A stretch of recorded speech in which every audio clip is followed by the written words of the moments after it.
Fala pessoal, tudo bem com vocês? Espero que todos estejam bem.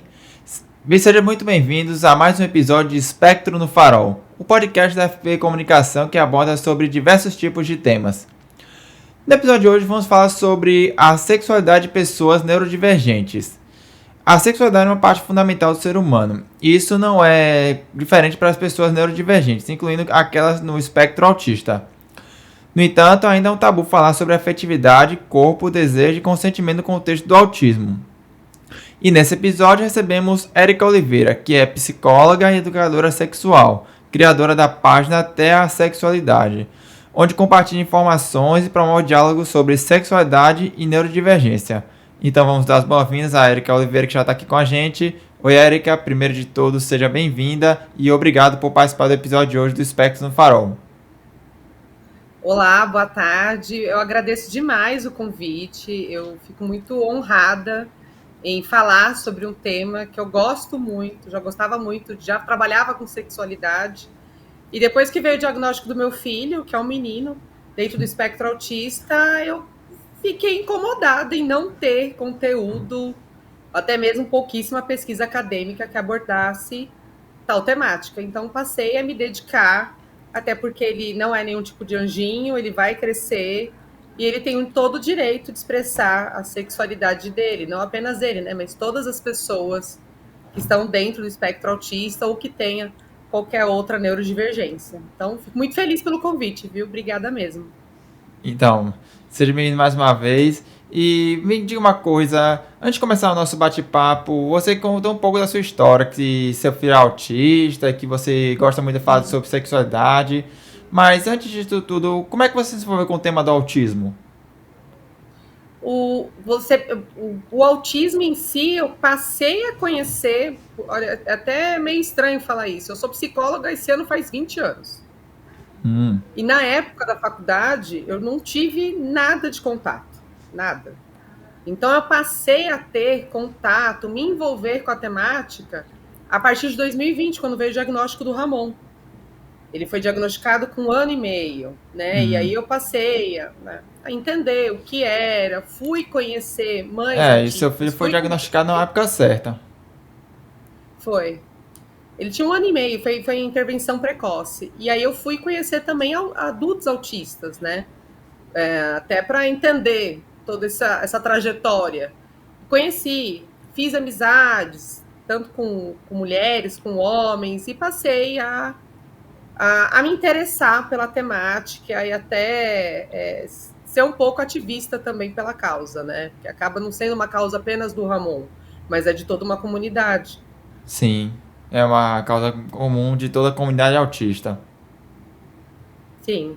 Então foi assim que quer dizer, foi assim que o autismo bateu na minha porta. Só que quando bateu na minha porta com o diagnóstico do meu filho, veio outros diagnósticos, né?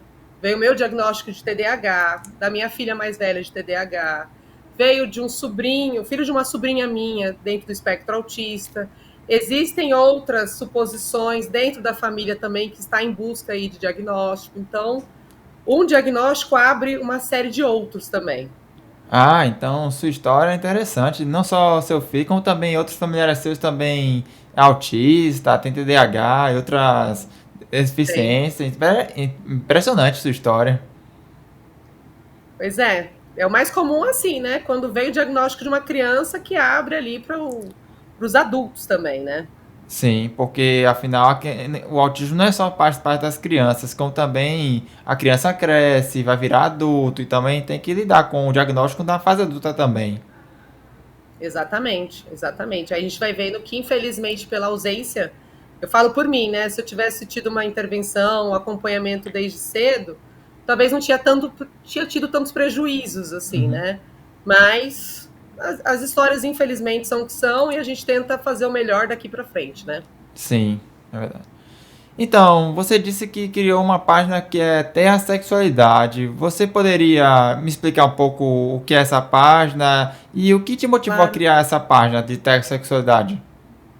Legal. Bom, eu sou sexóloga desde 2016, né? Fiz a pós-graduação, passei a atuar na área. E aí, quando veio o diagnóstico do Ramon, veio muitas mães atípicas me seguir e perguntar, né? Ai, como é que eu faço quando meu filho estiver fazendo isso? Ai, como é que eu faço em relação a isso? Ai, eu sou autista e tem essa questão sexual. Então, foi através da própria demanda da minha audiência que eu fiz assim, ó, quer saber? Eu vou nichar. Então, eu continuo com a minha página falando de sexualidade de uma maneira mais abrangente, Uhum. né?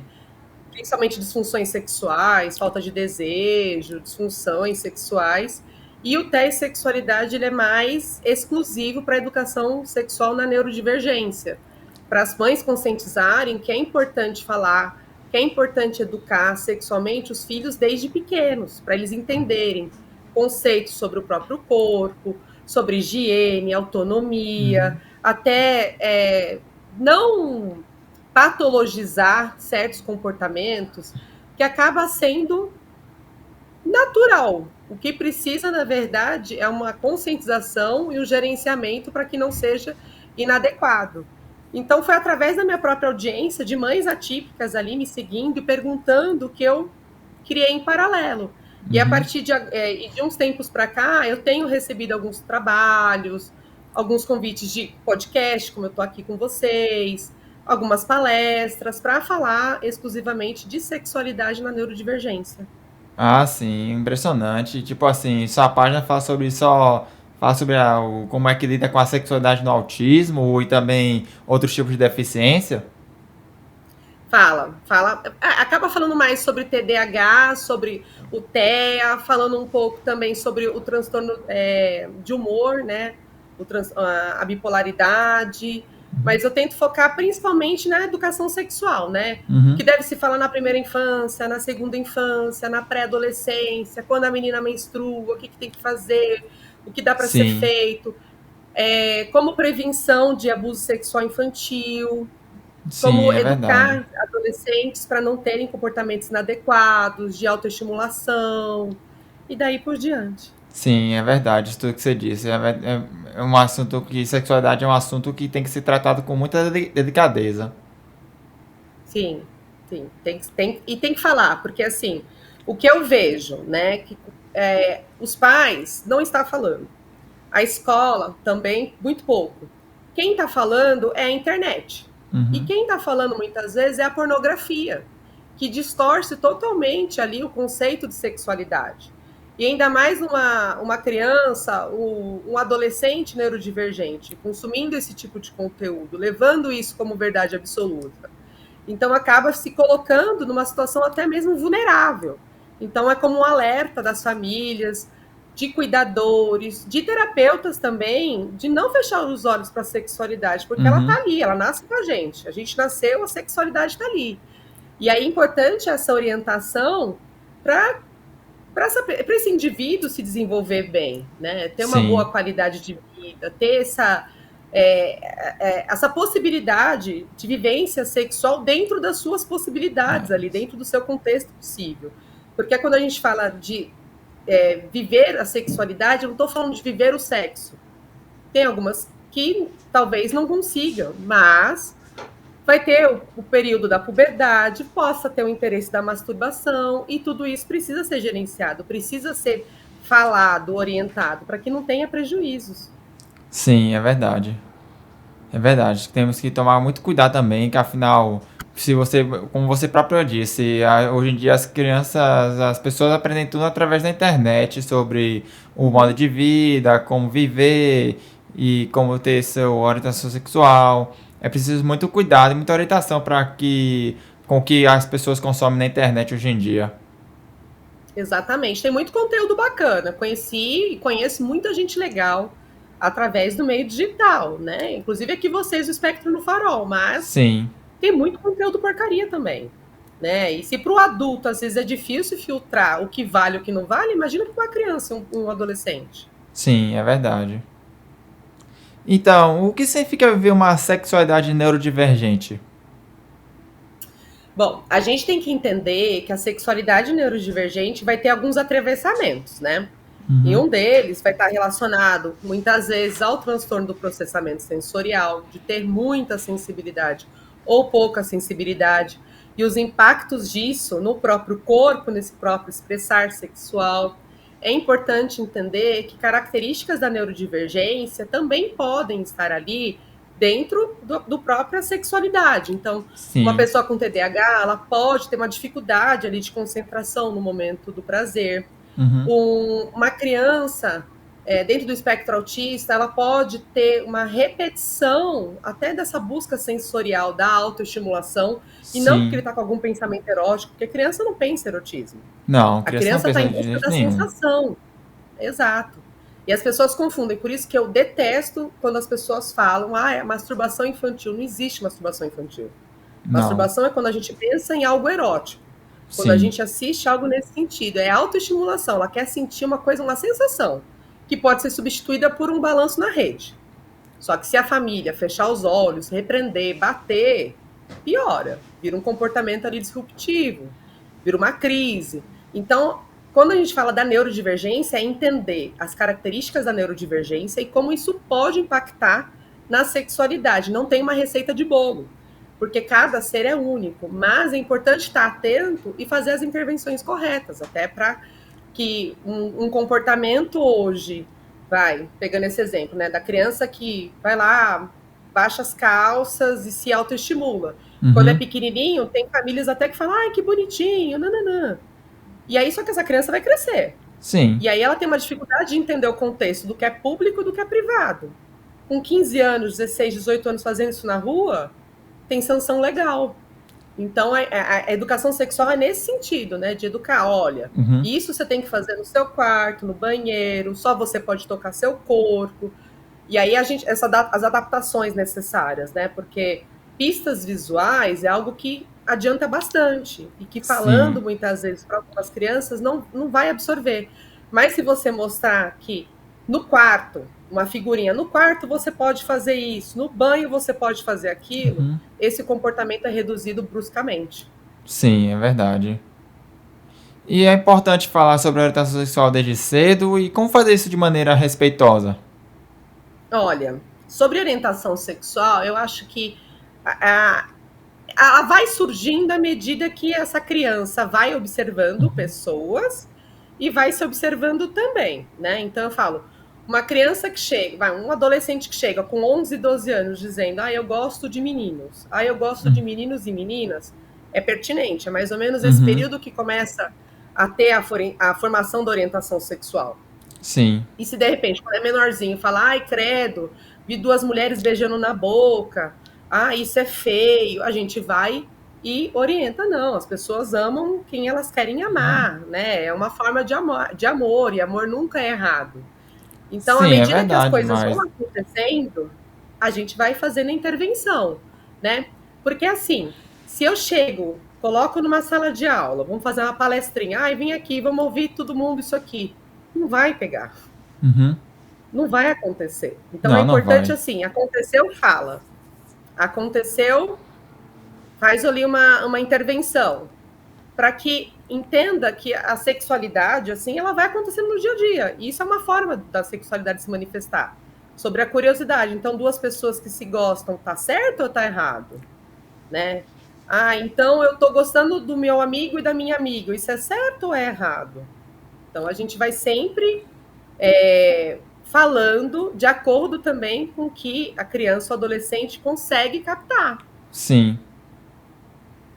É, bem isso que você falou, que é importante a pessoa autista e outro neurodivergente ter que tomar cuidado com o que vê, tipo assim, se conviver com pessoas que são, digamos, com duas amigas que se gostam ou com dois homens que se gostam, é preciso ter muito cuidado para quando for interagir não achar que isso às vezes é normal, às vezes não é anormal e tem, enfim, tem que tomar muito cuidado Sim, com essas coisas. sim. Eu acho que eu sempre sou a favor de explicar sobre o amor, sabe? Que amor é uma coisa que a gente sente e as pessoas podem sentir de maneiras diferentes. Então, eu sempre tento pegar por esse gancho, né? Até quando a criança começa a ter curiosidade sobre o próprio ato sexual e começa a perguntar. E criança neurodivergente é uma criança que é literal, então a cegonha não vai cair. Quer Uhum. dizer, ninguém deveria falar da cegonha, essa é a verdade. Então, para crianças neurodivergentes ali, uma criança autista nível de suporte 1, a história da cegonha não vai caber na cabeça dele. Não, não vai. Então a gente tem que falar, olha, as pessoas adultas que se amam têm intimidade. Isso aqui quem faz são pessoas adultas. Alguém tentar fazer isso com uma criança é uma violência. Sim, é uma violência. Exato. Aí a gente vai entrando também, uma coisinha vai puxando a outra, né? Nesse gancho falando sobre abuso sexual. De que você não pode deixar ninguém tocar seu corpo de maneira indevida. Se você não se sentir confortável aquela situação, você não é obrigada a fazer, porque o namorado ou a namorada quer, né? Se aquilo está desconfortável, você tem todo o direito de parar. De negar. Então, a gente vai falando sobre vários conceitos, né? Educação sexual é falar sobre respeito e falar sobre consentimento. Exatamente isso. E é verdade que pessoas autistas são mais vulneráveis à violência sexual? E por quê? Sim, infelizmente Teve até um estudo que eu acho que foi de 2023 ou 2024. Me desculpa eu não saber a exatidão. Tudo bem. Que mostrava que pessoas dentro do espectro autista elas são mais vulneráveis por uma dificuldade de ter essa leitura da intencionalidade, né? E muitas vezes do apego à pessoa em si. Estudos mostram que os abusos acontecem, infelizmente, muito mais por pessoas de confiança. Então, tem essa dificuldade de identificar. Uai, se aquela pessoa gosta de mim, porque ela estaria fazendo uma coisa errada comigo? Essa leitura social da intencionalidade. Então, ela acaba sendo muito mais vulnerável. Sim. E tem uma demora muito mais de processar aquilo de fato acontece. Por isso que é importante falar desde pequenininho. Vai dar banho na criança? Só você lava o seu pênis. Só você lava a sua vagina. Ninguém pode tocar, exceto em condições quando vai no médico, e no médico tem que estar a mamãe ou o papai ali junto. Na terapia não se faz isso, a não ser que é um processo de higiene quando fizer xixi ou cocô. Porque aí vai entendendo essas regrinhas, né? Porque tem muita gente que eu conheço, que são mulheres e homens autistas, que apenas adultos tiveram ali a constatação que passaram por situações de abuso. Porque não tinha não tiveram parte desse pouco se dão, né, de educação sexual, mas por conta de serem pessoas ali de confiança e acreditar que aquilo fazia parte da rotina. Sim. E bem isso que você falou, que é preciso muito cuidado com essas coisas. Sim. E é muito triste, porque a gente vê que entre 10 meninas, 8 ou 9 foram abusadas sexualmente, meninas dentro do espectro autista. Assim, é um caso inaceitável. E aí eu acho que, infelizmente, os abusadores, os oportunistas, eles acabam sabendo da vulnerabilidade por conta da deficiência e praticando essa violência. É intencional, assim, sabe? É porque infelizmente, a condição autística favorecem até para os abusadores. Então, o que eu falo muito para as mães, eu falei, olha, infelizmente a gente não vai conseguir blindar os nossos filhos. O que a gente tem que dar para eles é conhecimento, é a orientação. Porque se acontecer algo, eles saberem que pode contar conosco. Que a gente vai lá, vai fazer o que tiver que ser feito. Que a gente vai defender. Mas se a gente não fala, eles não conseguem nem identificar que aquilo é errado, que aquilo não deveria estar acontecendo. Então a gente tem a obrigação de falar. Sim, é verdade. E assim, como é que ensinar sobre toques seguros, inseguros de forma clara? E quais ferramentas uma pessoa autista pode usar para pedir ajuda?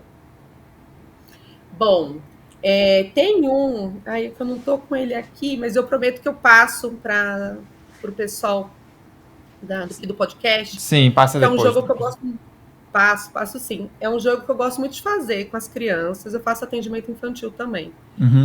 Que é o jogo do farol. Então, é o corpinho humano.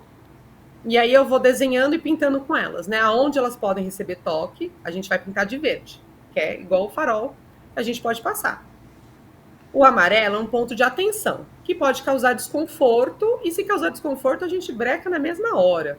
E é um sinal de alerta. Então, principalmente ali a região da barriga, coxa. A barriga, principalmente. A coxa, para mim, já entra no vermelho. E vermelho é onde não deve ser tocado. Sim. E aí a criança vai associando. Teve uma vez, não sei se eu vou estar estendendo o tempo, mas eu acho interessante contar. O meu menino, ele é autista nível de suporte 2, então ele tem uma certa limitação ali na Sim, comunicação. Mas ele compreende muito questões de figura, né? A comunicação aumentativa e pistas visuais funciona bastante aqui em casa. Então eu sempre mostro para ele, faço o jogo do farol. Quando vou lavar, dar banho nele, eu sempre peço licença e vou conversando com ele. Teve uma vez que a gente estava super apressado, aí eu fui lavar a genitália dele, né? Aí uhum, ele me empurrou e falou assim: não, esse é do Ramon. Eu falei: ó, tá certo, é isso mesmo, é o Ramon que lava. Aí eu exatamente, dei o tá certo. sabonetezinho na mão dele e falei: olha, lava aí, meu filho, então, tá certo, você tá mais do que certo sobre isso. Uhum, Então, assim, a gente ter essa possibilidade de trabalhar com figuras, né, com o lúdico, criança funciona muito com o lúdico, então pintura, boneco, historinha, livrinho, funciona super bem, né, e até mesmo ali as pistinhas sociais, então super funciona. E você fez uma outra pergunta que eu acho que eu me perdi. deixa eu ver, quais ferramentas um pessoa autista pode usar para pedir ajuda? Boa, boa. Bom, aí eu acho que as ferramentas a escrita, eu acho que é uma boa. Primeiro, ela identificar que aquilo não está sendo bacana, né? A gente tem que pensar em pessoas autistas verbais e não verbais. Uhum, Um alerta para os autistas que não são verbais. Mudou o comportamento, é ficar atento, porque mudança de comportamento é meio de comunicação.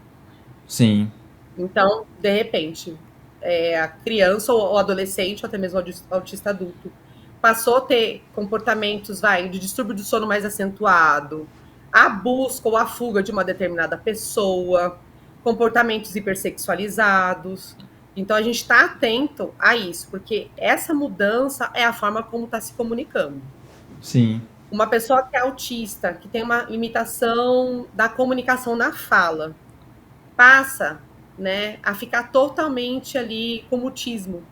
uhum, Pode ser um indicativo. Então a gente precisa estar atento aos comportamentos, porque existe uma necessidade da previsibilidade por parte deles. E aí os comportamentos acabam sempre muito comum dentro desse repertório. Então mudou, acaba comum tá dizendo alguma entre as coisa? pessoas?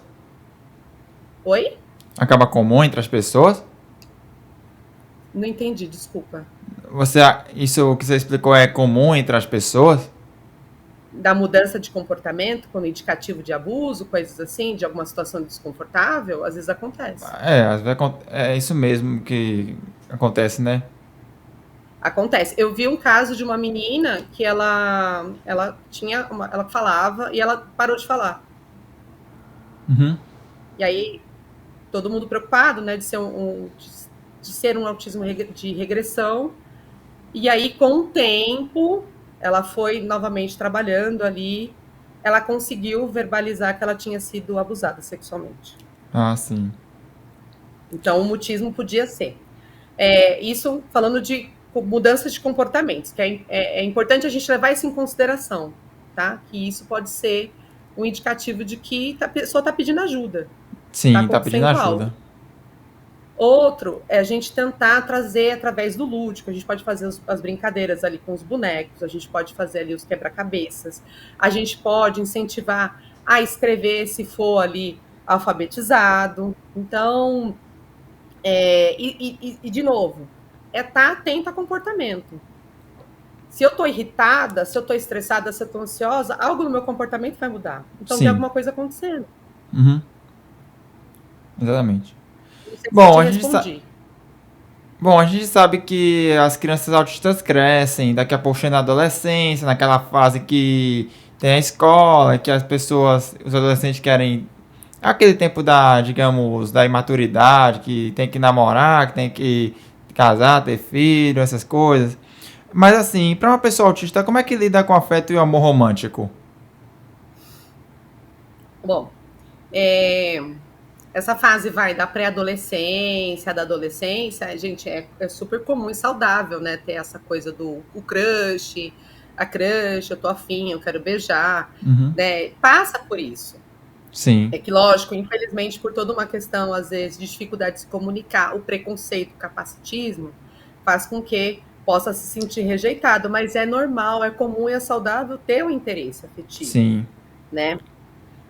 O que a gente vai falar é muito sobre consenso, né? Se você gosta da pessoa, a pessoa gosta de você, tudo bem. Se você não gosta da pessoa, você não é obrigado. E se a pessoa não gosta de você, você também não é obrigado. Não, Então, não, obrigado. o ensinamento sobre consenso é fundamental. E essa questão do expressar do amor é uma coisa muito intensa, né? Pessoas dentro do espectro autista, pessoas também ali bipolar, TDAH, elas têm uma intensidade do afeto. Uhum. Então tem aquela necessidade de estar com a pessoa, de trocar com a pessoa, de falar. Então, às vezes o hiperfoco vira a própria pessoa de afeto, de objeto de amor. Sim. Só que aí a gente precisa entender que hiperfocos também traz prejuízo, né? Porque não dá para você ficar 24 horas falando e olhando para a pessoa. Você tem outras coisas, outras demandas para fazer. Uhum. Então é importante orientar nesse sentido de que amar faz bem, faz parte, mas a gente ama e faz outras coisas na vida. Sim, é Não, verdade. A não gente dá. faz outras coisas na vida, não é só no amor, não. Não é, né? Até seria legal, né? Se a gente pudesse só ficar o dia todo assim, apaixonado, apaixonando. Mas não dá, a vida segue, tem boleto para pagar, prova para fazer. Sim, Então é tem que importante. trabalhar, tem que cuidar da vida profissional e essas coisas de sempre. Exato, exato, exato. Mas é importante a gente entender que sim, eles amam e tudo bem amar. Amar é bom, né? E aqueles que são assexuais, eu amo, mas eu não quero ter relação sexual, tudo bem. Que você encontre alguém que tenha esse mesmo combinado, né?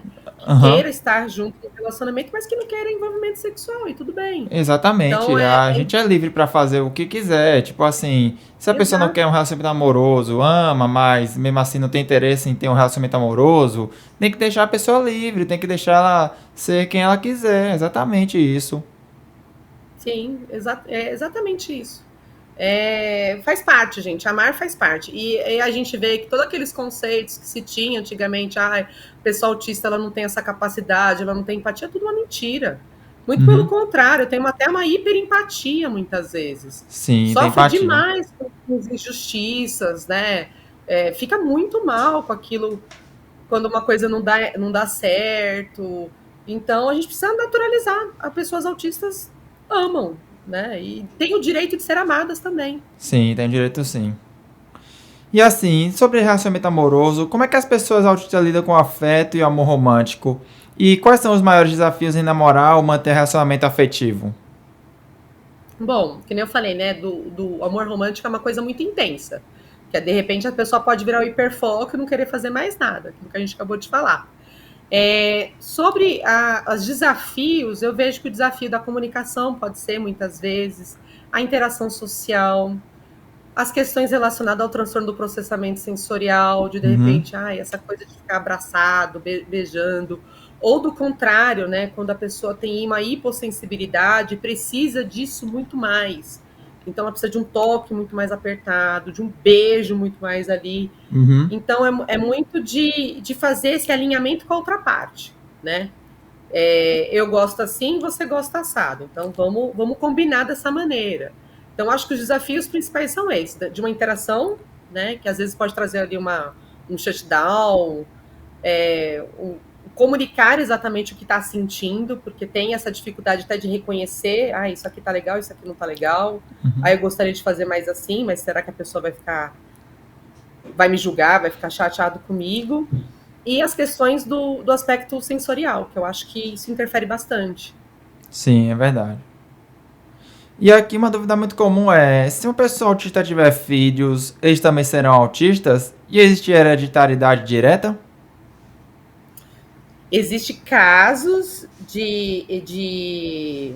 Ai, meu Deus! Hereditariedade direta, né? De mães, pais que são autistas e têm filhos autistas, Hum. mas é muito mais o componente genético, né? A Sim. genética nesse sentido, da família.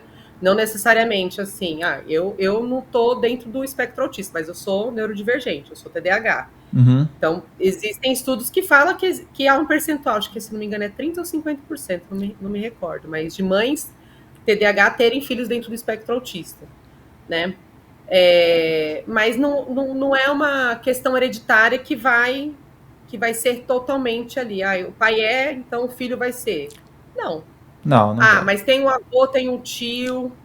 Ah, mas teve uma condição ali, teve uma exposição no ambiente. Ah, aconteceu tal coisa na vida da pessoa, né? Então, existem outros fatores.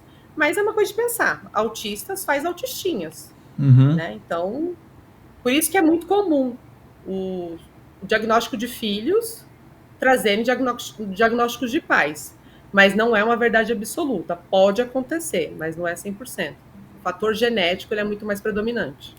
É, porque assim, há alguns anos eu vi um estudo da USP dizendo que a probabilidade de uma pessoa autista ter um filho autista são altas.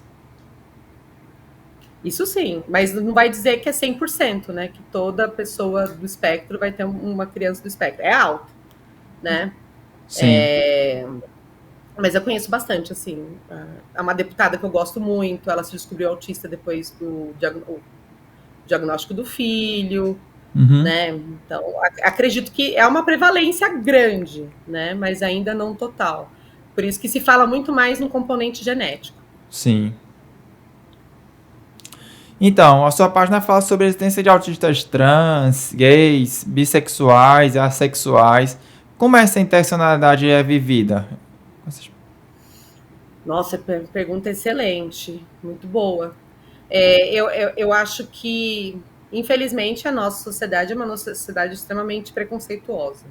E aí, quando a gente fala de uma pessoa dentro do espectro autista e que faz parte da comunidade LGBTQIAP+, a gente tenta pensar ou a gente tenta amenizar os preconceitos ou dar ferramentas para que ela consiga, né, lidar com todos esses apagamentos e preconceitos. Então é Sim. importante fazer esse recorte, né, porque vai ser ali muita gente vai ser capacitista, sabe? De falar assim, ah, não, isso aí é por conta do autismo, ou ah, não, é porque é trans, e não de querer não ligar as duas coisas, né? Infelizmente, as pessoas veem pessoas dentro do espectro autistas como anjinhos, Uhum. santinhos, né? E se você é anjo, você não erra, você não acerta e você também não ama, Não né? E ama. você também só tem um jeito de ser. Então, Uhum. esse pensamento muito capacitista, né, e preconceituoso faz com que as pessoas não enxerguem que existem autistas que são bissexuais, autistas que são assexuais, que são bi, autistas que são indígenas, autistas que são ah, pretas, que são negras. Uhum. Então, é importante a gente desmistificar, né, que o Sim. espectro autista ele é da diversidade humana. Sim, da E diversidade humana. orientações, expressões, identidades de gêneros também faz parte dessa diversidade humana, né? Então, por que, que uma coisa não pode estar ligada à outra? Sim, é verdade. E, E e existem estudos, né, que falam que pessoas dentro do espectro autistas podem ter uma tendência maior a ter outras vivências além da heterossexualidade. uhum, exatamente. E como é que você, tipo assim, como é que as pessoas neurodivergentes podem ser acolhidas em, tipo, do grupo LGBTQIA+, como é que elas podem ser acolhidas em casa, na escola, na saúde, enfim, em todos os lugares que ela frequenta? Como é que elas podem ser acolhidas? Bom, aí cabe à sociedade primeiro olhar se as pessoas existem, se as pessoas precisam ser respeitadas, né? Então, eu acho que uma coisa que é essencial é as pessoas saberem seus direitos, porque se não tem o respeito pelo amor, vai ter o respeito pela dor, que vai ser Uhum, num direito legal, né? A gente sim, vive numa sociedade, a gente tem que cumprir, né, os nossos deveres. E se de repente determinada pessoa não está cumprindo com o dever dela, que é de respeitar o outro, pelo outro ser diferente, pelo outro amar diferente, que vá responder isso legalmente. uhum, é exatamente isso. Afinal, temos que acolher as pessoas, não importa seu gênero, não importa seu diagnóstico de autismo ou de outra deficiência, Exatamente. nós sempre temos que E, acolher essas pessoas, independentemente seus direitos de ser. exato. Tem um rapaz que eu gosto bastante nas redes sociais. Ele é educador físico, ele faz um trabalho bem legal com pessoas do espectro autista. Ele não é pai de autista, ele não tem parentes autistas, ele faz porque ele se identifica com a causa. E ele fala que a inclusão tem que ser vindo muito mais de pessoas assim como ele. Uhum. A inclusão, o acolhimento tem que ser ver muito mais, assim, porque eu sei a realidade, você sabe a realidade, várias pessoas que estão aqui nos ouvindo sabem porque vive essa realidade. Então, esse acolhimento, essa inclusão tem que ser vindo muito mais de quem não vive. Sim. De ter a empatia de que pessoas são diferentes, que pessoas às vezes têm demandas diferentes, né? E que elas precisam e merecem ter todo o apoio para viver numa sociedade, desde um apoio de saúde pública, desde um apoio de educação, né? Desde um apoio jurídico e daí por diante. Então, Érica, antes de encerrarmos nosso bate-papo, qual recado você deixa para as famílias que têm medo de falar sobre sexo para seus filhos autistas? Bom, se tem medo, tem vergonha, não sabe como, pode me chamar. Que eu faço questão de ajudar, de dar o apoio, de dar a ferramenta necessária. Até porque falar sobre sexualidade, mesmo no ano de 2025, ainda é tabu. E quando se fala de uma criança ali neurodivergente, ainda mais.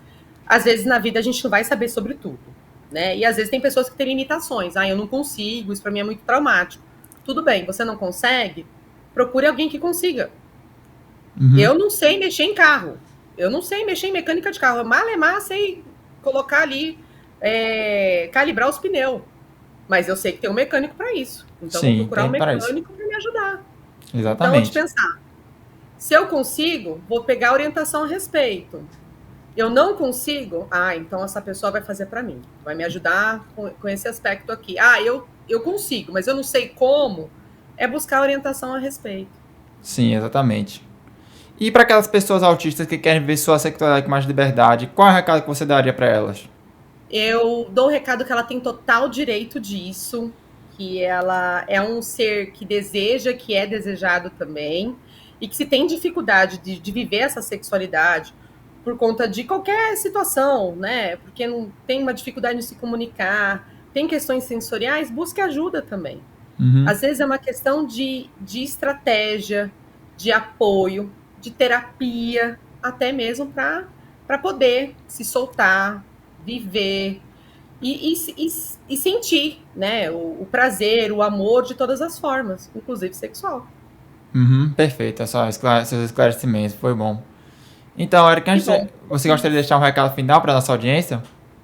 Eu gostaria assim, gente, quem gostou, né, desse bate-papo, tiver interesse ali sobre os meus trabalhos, me siga nas redes sociais. Vocês me encontram ali no TEA e Sexualidade ou no Érica de Paula e Sexualidade.